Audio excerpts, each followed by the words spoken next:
দর্শক, আগামী জাতীয় নির্বাচনে বগুড়া ৭, গাবতলী, শাহজাহানপুর আসনে বিএনপি চেয়ারপারসন বেগম খালেদা জিয়া এবং বগুড়া ৬ সদর আসনে বিএনপির ভারপ্রাপ্ত চেয়ারম্যান তারেক রহমান প্রতিদ্বন্দ্বিতা করবেন।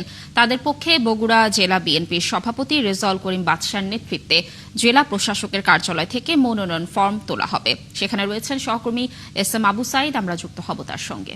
সাইদ, মনোনয়ন ফরম কি তোলা হয়েছে কিনা জানাবেন, আর এই আসনে তাদের প্রতিপক্ষ হিসেবে কারা প্রতিদ্বন্দ্বিতা করবেন এই বিষয়ে কি তথ্য রয়েছে জানাবেন। জি লাবণী, আপনাকে ধন্যবাদ। আমি আছি জেলা প্রশাসক ও জেলা রিটার্নিং কর্মকর্তার কার্যালয়ের সামনে। ইতোমধ্যে জেলা বিএনপির সভাপতি রেজাউল করিম বাদশার নেতৃত্বে বগুড়া ৬ সদর আসন থেকে বিএনপির ভারপ্রাপ্ত চেয়ারম্যান জনাব তারেক রহমানের পক্ষে মনোনয়ন ফরম সংগ্রহ করা হয়েছে।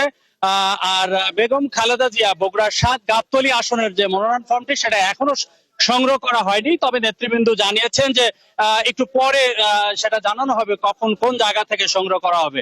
লাবণী, সেই সাথে বলে রাখতে চাই যে আপনি যে প্রশ্নটি করেছিলেন যে বগুড়ার সদর আসনে আর এখানে কে মনোনয়ন ফর্ম তুলেছেন, এখন পর্যন্ত বগুড়া সদর আসন থেকে জনাব তারেক রহমানের ফর্মটি উঠেছে।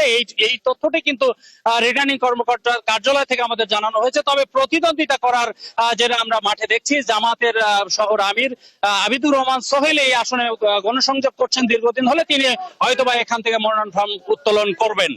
আর বেগম জিয়ার কথাটি যেটা আমি আগেই বলেছি যে সে ফর্মটি এখনো উত্তোলন করা হয়নি, তবে হয়তোবা একটু সময় বা কিছু সময় পরে উত্তোলন করবেন, সে কথাটি কিন্তু সে কর্মকর্তারা আমাদেরকে জানিয়েছেন। আর ইতোমধ্যে এই ফর্ম তোলার পরে নেতাকর্মীদের মধ্যে এক ধরনের উৎসাহ উদ্দীপনা লক্ষ্য করা যাচ্ছে। বিএনপির শত শত নেতা কর্মী কিন্তু এই বিষয়টিকে তারা এনজয় মনে করছেন, আনন্দ মনে করছেন, এবং তারা আশা করছেন যে আগামী দিনে বিএনপির সুসংগঠিত হয়ে একটি শান্তিপূর্ণ ইলেকশন বা নির্বাচন তারা করতে চায়। এই ছিল এখনকার মতো বগুড়া জেলা প্রশাসক এবং জেলা রিটার্নিং কর্মকর্তার কার্যালয়। ধন্যবাদ আমাদের সাথে যুক্ত থাকার জন্য। আপনি থাকুন সেখানে, খোঁজ খবর রাখুন, আমরা নিশ্চয়ই আবারও আপনার সাথে যুক্ত হব।